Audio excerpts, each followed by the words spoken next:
សូមជួយពរខ្លាំងខ្លាបបវរដល់គូស្វាមីភរិយាថ្មី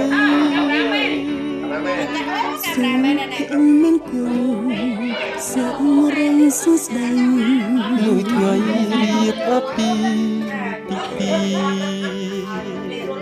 ចម្រៀងច្រៀងនឹងតន្ត្រីដូចស្វាមីនិងភរិយា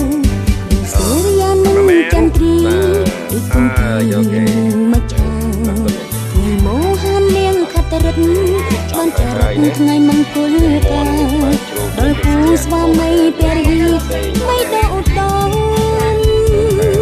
សូមជួបតែក្តីសុខសាន្តទ្រព្យធនធានមានសាយុធំ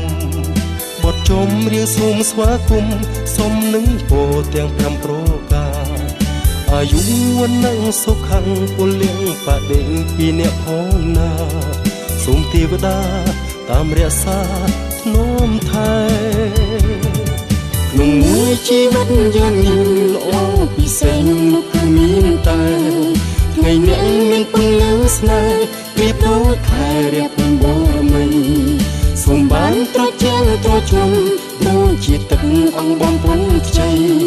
មានជោគជ័យលើវិធីជីវិត